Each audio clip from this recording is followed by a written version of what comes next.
Salah satu doa yang diijabah oleh Allah Subhanahu wa Ta'ala adalah doa yang berasal dari orang yang teraniaya. Untuk itu, kita perlu menjaga sikap dan berperilaku baik kepada sesama manusia. Karena dikhawatirkan, orang yang kita zolimi berdoa keburukan untuk kita dan sangat besar kemungkinannya doa itu akan dikabulkan oleh Allah Subhanahu wa Ta'ala. Nah, pada video ini kita akan mengisahkan tentang kisah-kisah keajaiban doa orang-orang yang teraniaya. Maka untuk itu, di video kali ini kita akan membahas tentang malaikat Jibril membalikkan istana Raja Zolim.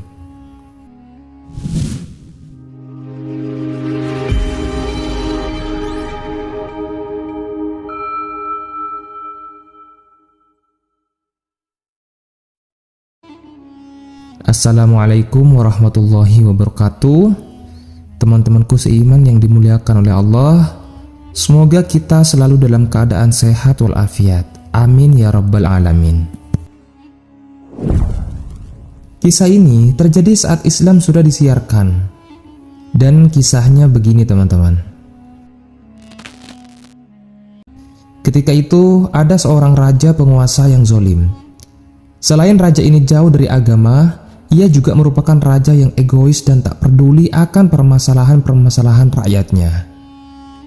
Pada suatu hari, raja ini memerintahkan kepada pembesarnya untuk dibuatkan istana kerajaan yang besar dan megah. Atas perintah dari sang raja, para pembesarnya ini mulai menjalankan tugasnya untuk membangun sebuah istana. Mereka menentukan letak istana itu berada di sebuah tanah lapang yang di sampingnya ada sebuah rumah gubuk yang reot yang ditinggali oleh seorang perempuan tua. Maka dibangunlah istana kerajaan itu. Setelah istana sudah jadi dan sudah mulai ditempati oleh raja dan para perangkat kerajaannya, tiba-tiba bagian dari bangunan istana menimpa gubuk reot di sebelah istana itu. Hal ini menyebabkan rumah gubuk itu rusak dan nyaris ambruk. Dan ketika itu terjadi, perempuan tua yang ada di dalam rumah bergegas lari keluar rumah karena dikhawatirkan rumahnya akan semakin rubuh dan akan menimpanya. Ketika ia tahu penyebab dari rumahnya rusak adalah istana raja itu, dan ia tahu bahwasanya jika ia minta keadilan akan hal ini kepada sang raja, pastilah sang raja tidak akan menanggapinya. Karena semua orang pun tahu akan sifat yang buruk ada di raja mereka ini. Maka ketika itu perempuan tua ini berdoa kepada Allah Subhanahu wa Ta'ala untuk meminta keadilan atas peristiwa ini.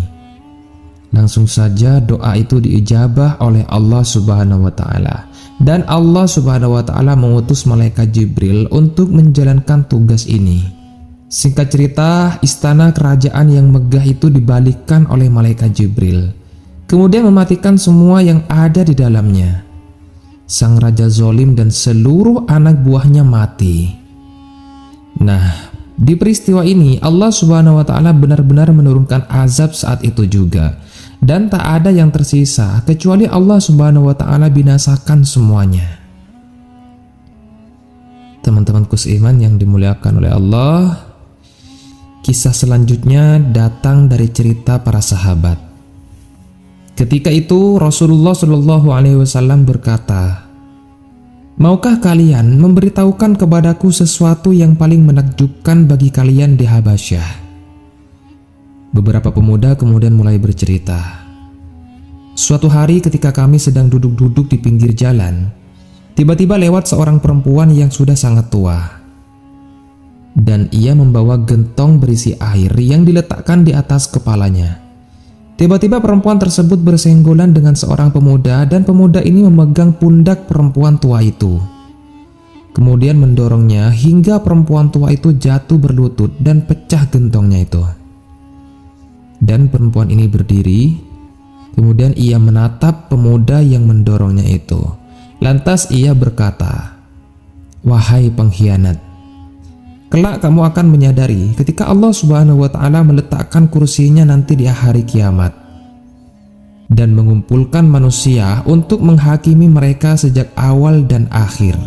Semua manusia akan didatangkan, tangan-tangan dan kaki-kaki mereka akan berbicara. dan tidak ada satupun yang terzolimi. Maka urusanku dan urusanmu akan selesai hari itu. Mendengar cerita itu, maka Nabi SAW bersabda, apa yang diucapkan perempuan itu benar. Bagaimana Allah Subhanahu wa Ta'ala memberkahi suatu kaum yang tidak mau menolong orang yang lemah dari tindakan orang yang berbuat aniaya. Teman-temanku seiman yang dimuliakan oleh Allah, sahabat Nabi SAW Abdullah bin Salam kemudian berkata, sesungguhnya tatkala Allah menciptakan makhluk dan mereka telah berdiri di atas kaki mereka, mereka mendongakkan kepala ke langit dan berkata, wahai Rob, bersama siapakah engkau? Lalu Allah Subhanahu wa Ta'ala menjawab, bersama orang-orang yang dizolimi, hingga hak-hak mereka kembali kepada mereka masing-masing. Teman-temanku seiman yang dirahmati Allah, semoga dari kisah ini kita bisa mengambil hikmahnya bahwasanya doa orang yang terzolimi akan diijabah oleh Allah Subhanahu wa Ta'ala. Maka untuk itu kita harus senantiasa berhati-hati dalam bersikap kepada sesama manusia. Wallahu a'lam bishawab. Jadi itulah kisah tentang diijabahnya doa orang yang teraniaya. Semoga kisah ini bermanfaat untuk kita semua. Lebih dan kurangnya mohon dimaafkan. Yang benar datangnya dari Allah Subhanahu wa Ta'ala. Khilaf atau keliru itu datangnya dari saya pribadi sebagai manusia biasa. Saya akhiri, wassalamualaikum warahmatullahi wabarakatuh.